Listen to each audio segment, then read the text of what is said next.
Hello hi എല്ലാവർക്കും നമ്മുടെ പുതിയ വീഡിയോയിലേക്ക് സ്വാഗതം ഉണ്ട് കേട്ടോ. അപ്പോൾ ഇന്നത്തെ ഒരു വീഡിയോ എന്ന് പറയുന്നത് ചെറിയൊരു മോർണിംഗ് വ്ളോഗാണ് കേട്ടോ. അപ്പോൾ എന്തായാലും ഇന്നത്തെ ആ ഒരു രാവിലത്തെ കുറച്ച് വിശേഷങ്ങളും കാര്യങ്ങളൊക്കെ എന്തൊക്കെയാണെന്ന് നോക്കാം. രാത്രി എങ്ങനെ പാത്രം കഴുകി വെച്ചാലും എന്തെങ്കിലുമൊക്കെ പാത്രങ്ങളായിട്ട് രാവിലേക്ക് കഴുകാനായിട്ടുണ്ടാവും കേട്ടോ. അപ്പോൾ ഞാൻ ആദ്യം വന്നതും അടുക്കളയിൽ വന്നതും ആ കഴുകാനുള്ള പാത്രങ്ങളെ പുറത്തേക്ക് എടുത്ത് വെക്കുകയാണ് കേട്ടോ ചെയ്തത്. അത് കഴിഞ്ഞത് നേരെ ചോറിൻ്റെ കാര്യമാണ് കേട്ടോ നോക്കിയത്. ചോറിനുള്ള വെള്ളം അടുപ്പത്ത് വെച്ചിട്ടുണ്ട്. അതുപോലെ തന്നെ സാമ്പാർ വെക്കണം. സാമ്പാർ വെക്കാൻ വേണ്ടിയിട്ട് പരിപ്പ് അടുപ്പത്ത് വെക്കുന്നുണ്ട് കേട്ടോ. അപ്പം അങ്ങനെ ഒരടുപ്പുമ്മ ചോറിനുള്ളതും ഒരടുപ്പിന് കറിക്കുള്ളതും ആയിട്ട് അങ്ങനെ വെച്ചിട്ടുണ്ട് കേട്ടോ. അതവിടെ കിടന്ന് ആവട്ടെ. അപ്പോഴേക്കും നമുക്ക് അരി കഴുകിയെടുക്കാനുണ്ട്. അപ്പോൾ അരി കളന്നെടുത്ത് വെച്ചിട്ടുണ്ട്. അപ്പോൾ അതൊന്ന് കഴുകിയെടുക്കണം. ഏട്ടൻ കൊണ്ടുവന്ന പച്ചക്കറി കിറ്റിലുണ്ടായിരുന്ന കുറച്ച് കഷ്ണങ്ങളാണ് കേട്ടോ. അപ്പോൾ ഇന്നലെ വൈകുന്നേരം കൊണ്ടുവന്നതാണ്. പതിവ് പോലെ തന്നെ അതിൽ കേട് വരാൻ സാധ്യതയുള്ള കഷ്ണങ്ങൾ ആദ്യം എടുക്കുന്നുണ്ട് കേട്ടോ. ഞാനാണെങ്കിൽ എപ്പോഴും കഷ്ണങ്ങൾ കഴുകിയതിന് ശേഷമാണ് കേട്ടോ അരിയുക. അതുകൊണ്ട് തന്നെ ഞാൻ കഴുകാൻ വേണ്ടിയിട്ടൊരു ഇഡ്ഡലി പാത്രത്തിൽ കുറച്ച് വെള്ളവും എടുത്തിട്ടുണ്ട് കേട്ടോ. ഈ സമയമൊക്കെ ഏട്ടനും പൂമ്പാറ്റി നല്ല ഉറക്കമാണ് കേട്ടോ. ഞാനിന്ന് ഒരുപാട് നേരത്തെ ഒന്നും എണീറ്റിട്ടൊന്നുമില്ല കേട്ടോ. ഒരു 6 മണി ഒക്കെ ഒരു സമയത്ത് തന്നെയാണ് കേട്ടോ എണീറ്റിട്ടുള്ളൂ. ഇതാ നമ്മളുടെ പരിപ്പ് വെന്തിട്ടുണ്ട് കേട്ടോ. ഈ ഒരു സമയമായപ്പോഴേക്ക് ഞാൻ ഫ്ലെയിം ഓഫ് ചെയ്തിട്ടുണ്ട്. ഒരു ഫിസിൽ മാത്രമേ കേട്ടോ വന്നിട്ടുള്ളൂ. ഞാൻ എപ്പോഴും അങ്ങനെ തന്നെയാണ് കേട്ടോ. എന്താ പറയുക, ഒരു ഫിസിൽ വന്നിട്ടുണ്ടെങ്കിൽ ഫ്ലെയിം ഓഫ് ചെയ്യും. എന്നിട്ട് പിന്നെ അത് അങ്ങനെ ആവിയിൽ കിടന്നിട്ട് അങ്ങനെ നന്നായി വെന്തുടയും. അങ്ങനെയാണ് കേട്ടോ ഞാൻ ചെയ്യാറ്. അല്ല നല്ല തിരക്കിട്ട സമയമാണെന്ന് വെച്ചിട്ടുണ്ടെങ്കിൽ അങ്ങനെ ചെയ്യില്ല കേട്ടോ. അപ്പോൾ വേഗം ഒരു 1-2 ഫിസിൽ വേഗം എടുപ്പിച്ചിട്ട് ആവിയിൽ കിടന്ന് വേവാൻ വേണ്ടി വെക്കില്ലേ, വേഗം മൂടി തുറന്നിട്ട് എന്താ പറയുക കഷ്ണങ്ങളിട്ട് വേവിക്കുക. അങ്ങനെ കേട്ടോ ചെയ്യാം. ഇപ്പം എന്തായാലും എന്താ പറയുക കുറച്ച് കഷ്ണങ്ങളൊന്നും അരിഞ്ഞ് കഴിഞ്ഞിട്ടൊന്നുമില്ല. അപ്പോൾ എന്തായാലും ഒരു ഫിസിൽ വന്നിട്ട് അങ്ങനെ ആവിയിൽ കിടക്കട്ടെ. ഇതൊക്കെ അരിഞ്ഞ് കഴിയുമ്പോഴേക്കും എന്തായാലും അതാ ആവിയിൽ കിടന്നിട്ട് നല്ലതുപോലെ വേവും. പിന്നെന്താണെന്ന് വെച്ചിട്ടുണ്ടെങ്കിൽ നമ്മുടെ ചാനലൊക്കെ ആരെങ്കിലും ആദ്യമായിട്ട് കാണുന്നുണ്ടെങ്കിൽ നമ്മളതിനൊന്ന് സബ്സ്ക്രൈബ് ചെയ്ത് സപ്പോർട്ട് ചെയ്യാൻ മറക്കല്ലേ കേട്ടോ. അതുപോലെ തന്നെ വീഡിയോ ഇഷ്ടമാണെങ്കിൽ ഒന്ന് ലൈക്ക് ചെയ്യുക കൂടെ വേണേ. ഇന്ന് നമ്മളുടെ സാമ്പാറിൽ മത്തങ്ങയും കുമ്പളങ്ങയും പടവലങ്ങയും പിന്നെ വേറെന്തോ ഒരു സാധനം കൂടെ ഉണ്ട്. അതും എല്ലാം കൂടെ ഇട്ടിട്ടുള്ളൊരു സാമ്പാറാണ് കേട്ടോ ഇന്നത്തേത്. കാര്യം നമ്മൾ എന്താ പറയുക പച്ചക്കറി കിറ്റ് മേടിക്കുമ്പോൾ എപ്പോഴും അങ്ങനെയാണല്ലോ, എല്ലാ കഷ്ണങ്ങളും ഉണ്ടാവും. അപ്പോൾ ആ വക കഷ്ണങ്ങളൊക്കെ ആകുമ്പോൾ മുറിച്ച കഷ്ണങ്ങളാവും. അപ്പോൾ പിന്നെ നമുക്ക് വേറെ വഴിയൊന്നും ഇല്ലല്ലോ. അപ്പോൾ അങ്ങനെ എല്ലാം കൂടെ ഇട്ടിട്ടൊരു സാമ്പാറാണ് കേട്ടോ ഉണ്ടാക്കുന്നത്. പിന്നെ അത് അതിലൊരു കയ്പ്പയ്ക്ക ഉണ്ട് കേട്ടോ. കയ്പ്പയ്ക്കയുടെ ഉള്ളിലൊക്കെ കുറച്ച് കേട് പോലെ ഉണ്ട്. കേടല്ല, അതിൻ്റെ ഉള്ളിൽ ഇങ്ങനെ ഒരു ഇതുണ്ട്. അപ്പോൾ അതൊക്കെ കത്തി കൊണ്ട് മാറ്റിയപ്പോൾ പോയി കേട്ടോ. നല്ല ഫ്രഷായിട്ട് തന്നെ പിന്നെ കിട്ടി. അപ്പോൾ അതൊക്കെ ഉണ്ട്. ആ കഷ്ണങ്ങളൊക്കെ ഒന്ന് ചെത്തിയതിന് ശേഷം ഞാൻ നമ്മുടെ ടേബിളൊക്കെ ഒന്ന് വൃത്തിയാക്കുന്നുണ്ട്. ശേഷം നമ്മുടെ കഴുകി വെച്ച കഷ്ണങ്ങളൊക്കെ ഒന്ന് നുറുക്കുകയാണ് കേട്ടോ. അപ്പോൾ അതാ നേരത്തെ പറഞ്ഞതുപോലെ ഇതാ കുമ്പളങ്ങയാണ് ഇപ്പോൾ ഞാൻ നുറുക്കിക്കൊണ്ടിരിക്കണത് കേട്ടോ. കുമ്പളങ്ങ ഉണ്ട്, ചിരങ്ങ ഉണ്ട്, എന്താ പറയുക പടവലങ്ങ ഉണ്ട്, അങ്ങനെ എല്ലാ വക സാധനങ്ങളും ഉണ്ട് കേട്ടോ. കയ്പ്പയ്ക്ക് ഉപ്പേരി വയ്ക്കാനാണ് കേട്ടോ. കയ്പ്പയ്ക്ക് കറിയിലിടുന്നില്ല.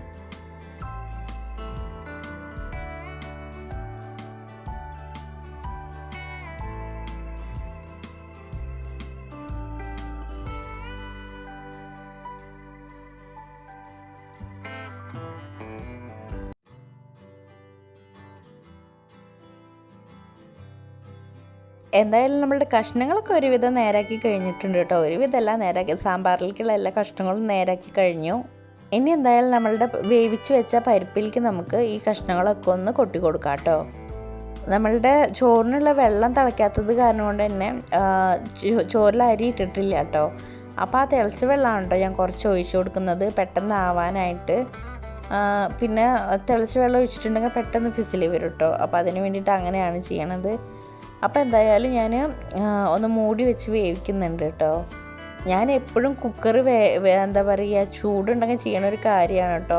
അങ്ങനെ കൊണ്ടുപോയി മൂടി വെക്കില്ല കേട്ടോ. ഞാൻ അതിൻ്റെ ഫിസിലെടുത്തതിന് ശേഷമാണ് കേട്ടോ മൂടുക.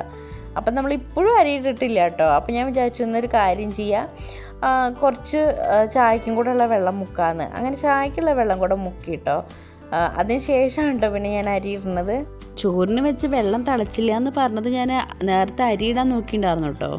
അരിയൊക്കെ കഴുകിയ സമയത്ത്. അപ്പോൾ വെള്ളം തിളച്ചിട്ടുണ്ടായിരുന്നില്ല. അത് കഴിഞ്ഞിട്ട് ഞാൻ നേരെ അപ്പോൾ പരിപ്പൊക്കെ കഴുകി അടുപ്പത്ത് വെച്ചിട്ട് ഞാൻ നേരെ കഷ്ണങ്ങൾ അരിയാൻ വേണ്ടി നിന്നു കേട്ടോ. കഷ്ണങ്ങൾ അരിഞ്ഞ് കഴിഞ്ഞപ്പോഴേക്ക് വെള്ളം തിളച്ചിട്ടുണ്ടായിരുന്നു കേട്ടോ. മാത്രമല്ല എന്താ പറയുക, നമ്മുടെ ചോറും ചെമ്പിലാണെങ്കിൽ വെള്ളം വെച്ചത് കുറച്ച് അധികം ഉണ്ടായിരുന്നു കേട്ടോ. കാര്യം വേറൊന്നുമല്ല, ഇന്നലെ വൈകുന്നേരം കിണർ വെള്ളം കൊണ്ടുവരാൻ നേരത്ത് ബാക്കി ഉണ്ടായിരുന്ന വെള്ളം ഞാൻ ഈ ചോറും ചെമ്പ് കഴുകി അതിലൊഴിച്ച് വെച്ചിട്ടാണ് കേട്ടോ ഞാൻ വെള്ളത്തിന് പോയത്. പിന്നെ കുറച്ചും കൂടി വെള്ളം ഉണ്ടായിരുന്നു, അത് കുടിക്കാൻ തിളപ്പിക്കണ ചെമ്പിൽ ഒഴിച്ച് വെച്ചു. അങ്ങനെ കുടത്തിലത്തെ വെള്ളം ഒഴിച്ചു മാറ്റിയിട്ടാണ് കേട്ടോ ഞാൻ ഇന്നലെ ഒരു കുടം വെള്ളം കൊണ്ടുവന്ന് വെച്ചത്. അതുകൊണ്ട് തന്നെ കുടിക്കാൻ വെക്കുന്ന ചെമ്പിലും അതുപോലെ തന്നെ ചോറിന് വെക്കുന്ന ചെമ്പിലും നിറച്ച് വെള്ളം ഉണ്ടായിരുന്നു കേട്ടോ. അപ്പം ഇങ്ങനെ നിറഞ്ഞു നിൽക്കുന്ന വെള്ളത്തിലേക്ക് നമ്മൾ അരി ഇടാന്ന് വെച്ചിട്ടുണ്ടെങ്കിൽ എന്താവും, വെള്ളമൊക്കെ പുറത്തേക്ക് പോവും. അപ്പോൾ അതിലത്തെ വെള്ളം കുറച്ച് ഞാൻ മുക്കിയെടുത്തതാണ് കേട്ടോ. കറിയിലേക്കും അതുപോലെ തന്നെ ചായക്കും ആക്കിയിട്ട് മുക്കിയെടുത്തതാണ്. എന്നിട്ടാണ് അരി ഇടുന്നത് കേട്ടോ. ഇപ്പം ഞാൻ ചെയ്യണത് എന്താണെന്ന് വെച്ചിട്ടുണ്ടെങ്കിൽ, നമ്മൾ നേരത്തെ കയ്പ്പക്കായ കണ്ടിട്ടുണ്ടായിരുന്നല്ലോ, ആ കയ്പ്പക്കായ്ക്ക് എന്താ പറയുക കോമ്പിനേഷനായിട്ട് ഞാൻ കുറച്ച് പയറെടുക്കാമെന്ന് വിചാരിച്ചിട്ടാട്ടോ. അപ്പോൾ കയ്പ്പക്കായും പയറും കൂടെ വെക്കാമെന്ന് വിചാരിച്ചിട്ടാണ്. അപ്പോൾ നമ്മുടെ പൂമ്പാറ്റിക്കാണെങ്കിൽ ഒരു പ്രശ്നമുണ്ട്, കയ്പ്പക്കായ കഴിക്കില്ല കേട്ടോ. അപ്പോൾ അവൾക്ക് കൊണ്ടുപോകാനായിട്ട് വേറെ ഉപ്പേരി വെക്കണം. അപ്പോൾ ഞാനൊരു കാര്യം വിചാരിച്ചു, എന്നാൽ കയ്പ്പയ്ക്കും പയറും ഞങ്ങൾക്ക് വെച്ചിട്ട് പയർ മാത്രം അവൾക്ക് ഉപ്പേരി വെക്കാമെന്ന് വിചാരിച്ചു കേട്ടോ.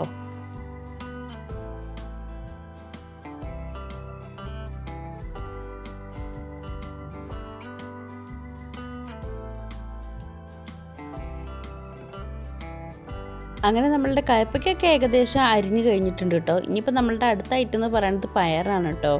പയർ എനിക്ക് എങ്ങനെയാണെന്ന് വെച്ചിട്ടുണ്ടെങ്കിൽ, ഇങ്ങനെ ഒരു മുട്ടിയമേലോ അല്ലെങ്കിൽ പലകേമലൊക്കെ വെച്ച് അരിയുന്നതിനേക്കാൾ ഇഷ്ടം പൊട്ടിക്കണതാണ് കേട്ടോ. നല്ല രസമല്ലേ പയർ ഇങ്ങനെ കൈ കൊണ്ട് ഇങ്ങനെ പൊട്ടിക്കാനായിട്ട്, എനിക്കതാണ് കേട്ടോ ഇഷ്ടം. നമ്മളുടെ ഉപ്പേരിക്കുള്ള കഷ്ണങ്ങളൊക്കെ അരിഞ്ഞ് പകുതി ആയപ്പോഴേക്കും നമ്മളുടെ എന്താ പറയുക സാമ്പാർ കഷ്ണങ്ങൾ കുക്കറിൽ വെച്ചിട്ടുണ്ടായിരുന്നല്ലോ, അത് ഫിസിലടിച്ചിട്ടുണ്ട് കേട്ടോ. അപ്പം ഞാൻ ഫ്ലെയിമൊക്കെ ഓഫ് ചെയ്തിട്ടിട്ടുണ്ട്.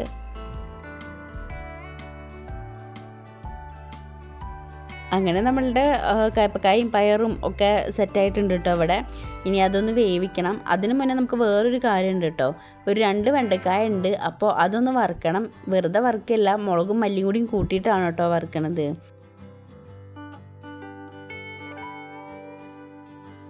പിന്നെ ഇതാ ഒരു 2 തക്കാളിയും പച്ചമുളകും കൂടെ എടുത്തിട്ടുണ്ട് കേട്ടോ. തക്കാളിയും പച്ചമുളകും വഴറ്റണമൊന്നുമില്ല കേട്ടോ. ഞാൻ വേറെ പാത്രം എടുക്കാൻ മടിച്ചിട്ട് അങ്ങനെ കഴുകിയിട്ട് മുളകും മല്ലിയും വറുത്തയിലേക്ക് അരിഞ്ഞതാണ് കേട്ടോ ഞാനങ്ങനെ. പിന്നെ കുറച്ച് പുളിയും കൂടെ ഉണ്ടായിരുന്നു നേരത്തെ. അത് പുളി നമ്മൾ മുന്നേ തന്നെ വെള്ളത്തിലിട്ട് വെച്ചിട്ടുണ്ടായിരുന്നു കേട്ടോ. അപ്പോൾ പുളിയും തക്കാളിയും പച്ചമുളകും എല്ലാം കൂടെ കൂട്ടിയിട്ട് നമ്മളതൊന്ന് തിളപ്പിച്ച് വേവിച്ചെടുത്തിട്ടുണ്ട് കേട്ടോ. അപ്പോൾ ഇതാ നമ്മളുടെ കറിയൊക്കെ ഏകദേശം എന്തായാലും സെറ്റായി വന്നിട്ടുണ്ട്. ഇനി അടുത്ത പരിപാടി എന്ന് പറയണത് നമുക്ക് ഉപ്പേരി വെക്കണം കേട്ടോ. ഉപ്പേരി വെക്കണമെങ്കിൽ ഇപ്പം ദേ ഈ കാണുന്ന കുക്കറുണ്ട് കേട്ടോ. ഈ കുക്കറിൻ്റെ കൂടെ ഞാൻ വേറൊരു കുക്കർ കൂടെ മേടിച്ചിട്ടുണ്ടായിരുന്നു കേട്ടോ. 2 കുക്കർ കൂടെ ഒരു മൂടി അങ്ങനെ ആയിട്ടോ കേട്ടോ വന്നിട്ടുണ്ടായിരുന്നത്. ഫ്ലിപ്കാർട്ടിൽ നിന്ന് ഓർഡർ ചെയ്തതാണ് കേട്ടോ. 700 സംതിങ് രൂപ കൊടുത്തിട്ട് ഞാൻ വാങ്ങിച്ചതാണ് കേട്ടോ. ഇതാണിപ്പോൾ 5 ലിറ്ററിൻ്റെ കുക്കർ കേട്ടോ. ഇതല്ലാണ്ട് പിന്നുള്ള ചെറുത് 3 ലിറ്ററിൻ്റെയാണ് കേട്ടോ. ഇതിപ്പോൾ പറയാൻ കാര്യം എന്താണെന്ന് വെച്ചിട്ടുണ്ടെങ്കിൽ, ഞാനൊരു തവണ പറഞ്ഞിട്ടുണ്ടായിരുന്നു ഈ കുക്കറിൻ്റെ പിടി ഉണ്ടല്ലോ, പൂച്ച തട്ടിയിട്ടിട്ട് വീണിട്ട് പൊട്ടിയിട്ടോ. അതൊട്ടും പറ്റാണ്ടേ. അപ്പോൾ അതങ്ങനെ കളഞ്ഞു ആ പിടി. അപ്പോൾ നമ്മൾ എപ്പോഴും ഉപയോഗിക്കുക ഈ ഒരു വലിയൊരു കുക്കറാണ് കേട്ടോ. ഞങ്ങൾക്ക് ഇതിൽ കറി വെച്ച കറക്റ്റ് പാകമാണ്. അപ്പം ഞാൻ എന്ത് കാണിച്ചു എന്ന് വെച്ചിട്ടുണ്ടെങ്കിൽ, ഇതാണ് കേട്ടോ ആ ചെറിയ കുക്കർ ഇപ്പം എൻ്റെ കയ്യിലുള്ളത്. ആ ചെറിയ കുക്കറിൻ്റെ പിടീനെടുത്തിട്ട് ആ വലിയ കുക്കറിന് ഇട്ടു കേട്ടോ. എന്നിട്ട് പിന്നെ ഈ ചെറിയ കുക്കർ പിന്നെ ഞാൻ അങ്ങനെ എടുത്തു വെച്ചു, ഉപയോഗിക്കാറില്ല. ഇപ്പം എന്തായാലും ആ ചെറിയ കുക്കർ ഉപയോഗിക്കേണ്ട ഒരു സാഹചര്യം വന്നിരിക്കുകയാണ് കേട്ടോ. വേറെ ഒന്നുമല്ല കേട്ടോ, നമ്മളിപ്പോൾ വിറകടുപ്പാണെങ്കിലും 2 എണ്ണം അണിച്ച് നമുക്ക് ഈ ചോറുണ്ടാക്കൽ, ഉപ്പേരി ഉണ്ടാക്കൽ, അതുപോലെ തന്നെ പലഹാരം ഉണ്ടാക്കൽ അതൊരു 7-8 മണിൻ്റെ ഉള്ളിൽ കഴിയുകയാണെന്ന് വെച്ചാൽ നമുക്ക് ഈ 2 അടുപ്പ് വെച്ചിട്ടാകുമ്പോൾ നല്ല ബുദ്ധിമുട്ടാണ്. പിന്നെ ഇതുപോലെ വേവാത്ത അരികളാണെന്ന് വെച്ചാൽ പറയും വേണ്ട. ഇത് എപ്പോൾ ഇട്ട അരിയാണെന്നറിയോ, ഇതുവരെ വെന്തിട്ടില്ല. ആ അരി ഇട്ട നേരം കൊണ്ട് എൻ്റെ കറിയായി. ഇപ്പോൾ അത് ഉപ്പേരി അടുപ്പത്ത് വെക്കാൻ പോവുകയാണ്. അത്രയും വേവാണെന്നാണ് കേട്ടോ ഞാൻ പറഞ്ഞു വരുന്നത്. ഇപ്പം ഈ ഉപ്പേരി വെക്കണ കുക്കർ എടുക്കാൻ കാരണം എന്താണെന്ന് വെച്ചിട്ടുണ്ടെങ്കിൽ, അതിലിട്ടിട്ട് അങ്ങോട്ട് വേവിച്ചിട്ടുണ്ടെങ്കിൽ ഒരു വിസിൽ വന്നാൽ അതാവും. അല്ലെങ്കിൽ ഇപ്പം നമ്മൾ എന്താ പറയുക വറുത്തിട്ടിട്ട് ആവിയിൽ വേവിക്കുകയാണെന്ന് വെച്ചാലും സമയം പോവും. അത് വേവാനുള്ള സമയം വേണം, അതിടയ്ക്കിടയ്ക്ക് ഇളക്കിക്കൊണ്ട് നിൽക്കണം. അല്ല ഇപ്പം നമ്മൾ വേറൊരു പാത്രത്തിലാണ് വേവിക്കണമെന്ന് വെച്ചിട്ടുണ്ടെങ്കിലും ശരി, അതും വേവാൻ കുറച്ച് സമയം വേണം. കുക്കറിലാവുക പെട്ടെന്ന് കഴിയല്ലോ എന്ന് വിചാരിച്ചിട്ടാണ് കേട്ടോ. പറഞ്ഞതുപോലെ തന്നെ അതിലിട്ടിട്ടൊന്ന് എന്താ പറയുക, ഒരു 5 മിനിറ്റ് കഴിഞ്ഞില്ല, അപ്പോഴേക്കും അതൊന്ന് കൂക്കിട്ടോ. അപ്പോഴേക്കും അത് നല്ലതുപോലെ വെന്ത് വന്നിട്ടുണ്ട്. ഇനിയിപ്പോൾ അത് വറുത്തിടേണ്ട കാര്യങ്ങൾ നോക്കുക കേട്ടോ. ഞാനാണെങ്കിൽ നേരത്തെ ഉള്ളിക്കൊട്ടയിൽ പോയി നോക്കിയപ്പോൾ എന്താ പറയുക, ചെറുള്ളി ഒന്നും ഉണ്ടായിരുന്നില്ല, ഒരു സവാള ഉണ്ടായിരുന്നു കേട്ടോ. അപ്പോൾ ഒന്നും നോക്കിയില്ല, നേരെ സവാളയും പച്ചമുളകും കൂടിയിട്ട് അരിഞ്ഞിട്ടാണ് കേട്ടോ ഞാൻ ഉപ്പേരി വറുത്തിടുന്നത്. ഉപ്പേരിയിലേക്കുള്ളത് മാത്രമല്ല കേട്ടോ, കറിയിലേക്കുള്ളതും കൂടി എടുത്തിട്ടുണ്ട് കേട്ടോ. കറിയിലേക്കുള്ള എണ്ണയും അതുപോലെ തന്നെ കടുകും കൂടിയിട്ട് രണ്ടിനും കൂടിയിട്ട് ആവശ്യമുള്ളതാണ് കേട്ടോ ഞാൻ എടുത്തിരിക്കണത്. കാര്യം എന്താണെന്ന് വെച്ചിട്ടുണ്ടെങ്കിൽ ഇനിയിപ്പോൾ കറി വേറെ വറുത്തിടാൻ നിൽക്കണ്ടല്ലോ എന്ന് വിചാരിച്ചിട്ടേ, അപ്പം ഇനി രണ്ടും കൂടെ ഒരുമിച്ച് വറുത്തിടാമെന്ന് വിചാരിച്ചിട്ട് അങ്ങനെ ചെയ്തു. അപ്പോൾ ഇതാ നമ്മുടെ കടുകൊക്കെ പൊട്ടിക്കഴിഞ്ഞപ്പോൾ നമ്മളിതാ കറിയിലേക്ക് ആവശ്യമായത് നമ്മൾ കറിയിലേക്ക് എടുത്തൊഴിച്ചിട്ടുണ്ട്. ഇനിയിപ്പോൾ നമുക്ക് വേണ്ടത് നേരെ ഇനി എന്താ പറയുക, ഉപ്പേരിയിലേക്കുള്ള എന്താ പറയുക, നമ്മുടെ ഉള്ളിയും അതുപോലെ തന്നെ പച്ചമുളകും ഒന്ന് വഴറ്റണം, അതാണ് കേട്ടോ വേണ്ടത്. അപ്പോൾ ഞാൻ എന്തായാലും കറി എടുത്ത് മാറ്റി വെക്കട്ടെ, നല്ല ചൂടാണെങ്കിൽ ഞാൻ തട്ടി മേത്ത് കൂടെ പോയിട്ടുണ്ടെങ്കിൽ പണിയാവും. അങ്ങനെ ഇതാ നമ്മളുടെ സവാളയൊക്കെ മൂത്ത് വന്നിട്ടുണ്ട്. അപ്പോൾ ഞാൻ അതിലേക്ക് കുറച്ച് ഉപ്പിട്ട് കൊടുക്കുന്നുണ്ട് കേട്ടോ. കാര്യം വേറെ ഒന്നുമല്ല, നമ്മളുടെ കഷ്ണം വേവിച്ചതിൽ കുറച്ച് ഉപ്പിൻ്റെ കുറവുണ്ട് കേട്ടോ. അപ്പോൾ ഞാൻ ഇങ്ങനെ ചെയ്യാറുണ്ട് കേട്ടോ. ഉപ്പ് കുറവാണെന്ന് വെച്ചിട്ടുണ്ടെങ്കിൽ വറുത്തിടുന്ന സമയത്ത് കുറച്ചിട്ട് കൊടുക്കാറുണ്ട് കേട്ടോ. എനിക്ക് പിന്നെ നമ്മുടെ കറി കണ്ടറിയാമല്ലോ, കറി നല്ല എരിവ് കുറവുള്ള കറിയാണ് കേട്ടോ. അതുകൊണ്ട് തന്നെ അപ്പോൾ എനിക്ക് രണ്ടാമത് എന്താ ഉണ്ടാക്കുന്നത് വെച്ചാൽ അത് കുറച്ച് എരിവ് വേണം കേട്ടോ. കറി നല്ല എരിവുള്ള കറിയാണെന്ന് വെച്ചിട്ടുണ്ടെങ്കിൽ രണ്ടാമത് എന്തെങ്കിലും ഉണ്ടാക്കുന്നുണ്ടെങ്കിൽ അതെനിക്ക് എരിവില്ലാതെയാണ് കേട്ടോ ഇഷ്ടം. അപ്പോൾ ഏതെങ്കിലും 1-2 കറി ഉണ്ട് വെച്ചാൽ ഏതെങ്കിലും ഒന്നാണ് കേട്ടോ എനിക്ക് എരിവുള്ളത് ഇഷ്ടമുള്ളൂ. അപ്പോൾ കറി നമ്മുടെ എരിവ് കുറവായത് കാരണം കൊണ്ട് തന്നെ ഞാൻ ഉപ്പേരിയിലേക്ക് കുറച്ച് എരിവ് കൂട്ടിയിട്ടിട്ടുണ്ട് കേട്ടോ. മാത്രമല്ല നമ്മളുടെ പൂമ്പാറ്റ ഉപ്പേരി കഴിക്കില്ലല്ലോ, അവൾക്ക് നമ്മൾ വേറെ പയറുപ്പേരി ഉണ്ടാക്കുന്നുണ്ട്. അതിനിടയിൽ നമ്മളുടെ ചോറ് വെന്തുണ്ടായിരുന്നു കേട്ടോ. അപ്പോൾ ചോറ് വാർത്ത് വെച്ചിട്ട് ആ അടുപ്പത്ത് നമുക്ക് ദോശ ഉണ്ടാക്കിയിട്ടോ. ദോശയുടെ മാവൊക്കെ ഞാൻ മുന്നേ എന്താ പറയുക കലക്കി വെച്ചിട്ടുണ്ടായിരുന്നു, അതെടുക്കാൻ പറ്റിയില്ല. പിന്നെ ഇതാണ് കേട്ടോ നമ്മളുടെ പൂമ്പാറ്റയ്ക്കുള്ള ഉപ്പേരി. പിന്നെ അതൊക്കെ അങ്ങോട്ട് കഴിഞ്ഞപ്പോഴേക്കും മഴയുടെ പൊടി പൂരായിരുന്നു കേട്ടോ ഉണ്ടായിരുന്നത്. ഞാനാണെങ്കിൽ കഴുകാനുള്ള പാത്രങ്ങളൊക്കെ പുറത്ത് കൊണ്ടുപോയിട്ടു കേട്ടോ. നമ്മുടെ സ്റ്റവൊക്കെ ആകെ അലമ്പായിട്ടാണ് കേട്ടോ കിടക്കുന്നുണ്ടായിരുന്നത്. ചോറ് സ്റ്റവും ഗ്യാസ്മേലല്ലേ വെക്കണത്, അതുകൊണ്ട്. ഇതിനിടയിൽ ഏട്ടന് ചോറാക്കി ഏട്ടനെ വിട്ടു, പൂമ്പാറ്റേനെ കുളിപ്പിച്ചു, അവളേനെ കഴിക്കാനൊക്കെ കൊടുത്ത് അവളേനെയും വിട്ടു. ഈ മഴ കാരണം കൊണ്ട് ആ വീഡിയോസ് ഒന്നും എടുത്തിട്ടില്ല കേട്ടോ. ഇനിയിപ്പോൾ പുറത്തുള്ള പണികളാണ് കേട്ടോ, അലക്കല്, പാത്രം കഴുകല്, അങ്ങനത്തതൊക്കെ. അതൊക്കെ ചെയ്യണമെങ്കിൽ മഴ നിൽക്കണം ലക്ഷണമില്ല. അപ്പോൾ അത്രയേ ഉള്ളൂ നമ്മുടെ രാവിലത്തെ വിശേഷങ്ങളും കാര്യങ്ങളും. നാളെ നല്ലൊരു വീഡിയോയിൽ കാണാം. താങ്ക്